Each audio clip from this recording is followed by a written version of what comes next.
Good morning everyone. Today we will be reading about chapter 2, that is bricks. Okay. In chapter 1 we have read about stones, what is stones, how the stones have been derived, and what are the qualities of the good building stones, how the stones have been dressed up, and what are the characteristics of the stones and their uses. Okay. Here we will read about chapter 2, that is bricks. You are all acquainted with the bricks. Okay, we will read about these articles: bricks, compositions of good brick art, what are the uses of bricks, and what are the manufacturing of bricks, what are the operations of manufacturing of the bricks. Then next is classification of bricks, next is size and weight of the bricks, qualities of good building bricks, and advantages and disadvantages of bricks. Okay. So you all have been seeing what is brick. You have seen all, and here you can see these are the bricks. You can see here. Okay. Next is introduction of bricks. Okay. You are all acquainted with the bricks. You have been seeing the bricks are used in our construction of buildings and walls and foundations, bridges. You have been seeing all the bricks have been used in our construction site, and it is one of the oldest and first building material. Okay.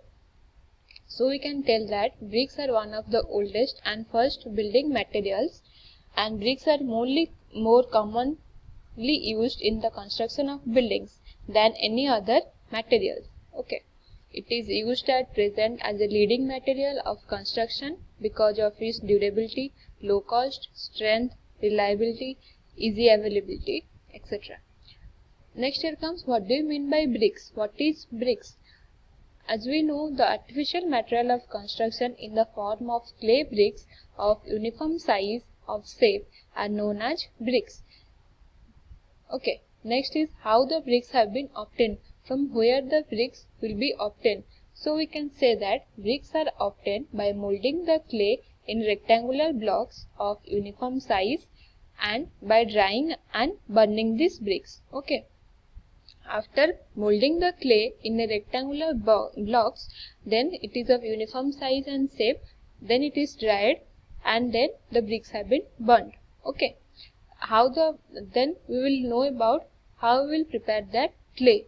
After that we will mold it in a rectangular blocks, and we will dry it, and the bricks will be burnt. Okay. So here we will know about what are the compositions of the good brick art.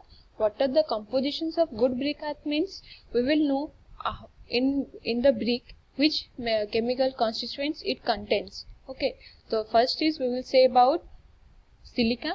Silica means a brick should contain 50 to 60% of silica. Okay. Mainly in brick the silica contains 50 to 60%. Okay. It should Then if the presence of this constituent, if the silica isn't present, then it prevents from cracking, and it prevents from shrinkage, and prevents from bent of the raw bricks. Okay. It also gives the quality of uniform shape to the bricks if silica is present. Okay. If silica is in the excess amount, then it destroys the cohesion between the particles, and the bricks becomes brittle or it breaks easily. Okay. Next is alumina. Alumina means what? A brick should contain 20 to 30% of alumina. In a brick, it mainly contains 20 to 30% of alumina, and it is the main constituent of every kind of clay. Okay. Then in this alumina, this constituent imparts plasticity to the earth, so that it can be molded and make the brick make the brick hard, so it can be molded. If the alumina is present in the brick, then it imparts plasticity to the earth, so that it can be molded in any shape and makes the brick hard. Okay. Next is, if the aluminum is present in the excess amount, then the inadequate quantity of the sand or the raw bricks will be shrink and break during drying and burning, and it becomes too hard. Okay, while burning it becomes too hard.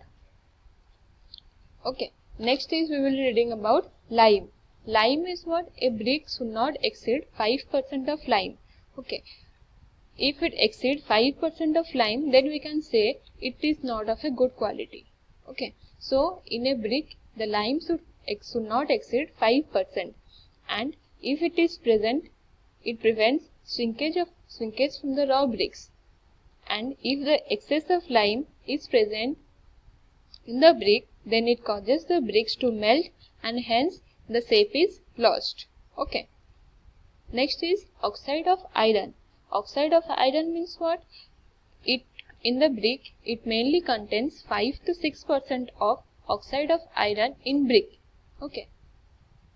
We can say that a small quantity of oxide of iron of about 5 to 6% is present in the good brick earth. Okay, if it exceeds the 5 to 6%, then we can say that it is not of the good brick earth. Okay, it imparts red color to the bricks. Okay, means it gives red color to the bricks if the oxide of iron is present. If it is of excess amount of iron oxide is present, then the bricks becomes dark blue or blackish in color. Okay. Next is if the quantity of iron oxide is in less amount. Okay, if the iron oxide or oxide of iron is in the less amount, then we can say that the bricks will be yellow in color. Okay. Next is magnesia. Magnesia means in a brick it contains 1% of magnesia. Okay, that is we can say a small quantity of magnesia is present and it contains only 1%. We can say magnesia contains 1% in the brick earth. Okay, if the magnesia is in the excess amount, then it leads to decay of the bricks. Okay, so here it is a composition of good brick earth, or you can say it can be the constituents of the good brick earth. Okay, next we will be reading about uses of the bricks. The bricks have been used now very different purposes, and very in foundations also you are using it, bridges you are using it, buildings we are using it, arc we are using it. You can see the arc, the Taj Mahal, you can see the India Gate, you can see that it is mainly of stones or mediums or some quantity of the bricks, and you can see it is the bricks are used in our roads.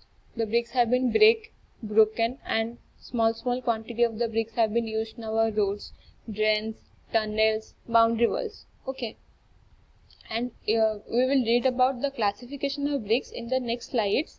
Okay, there are many classifications like first clay, second clay. We will read in the next slide. So the bricks have been used as a structural unit. Okay, structural unit means the clay bricks or burnt bricks. I have told you the classification of bricks. We will read in the previous slides. Okay, next slide we will read. Since the clay bricks or burnt bricks are strong, hard and durable, resistive to abrasion and fire, so they are used as a structural material in different structures. Okay, mainly the clay bricks and burnt bricks are used in our structures of material like buildings, bridges, foundations, arc, pavements and footpaths, roads, drains, tunnels and boundary walls. Okay, we are using the clay bricks and burnt bricks because they are too hard and they can be durable and long last for many years.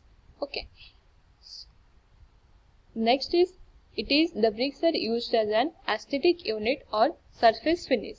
Okay, the bricks are used as an aesthetic unit or a surface finish. So we can say that the bricks of different colors, size and orientations are used to get different surface designs. Okay, bricks I have told you the constituents of the brick. They are of yellow in color, blackish in color, blue in color. Okay, so they have been used. So there are different colors and they are used to get different surface designs, or you can say they are used for our decorative purposes. Okay, next is bricks are used in landscaping as a facing brick and as a fire resistance material. Also we can say that bricks are also used in landscaping as facing brick and as a fire resistant material. Okay, thank you.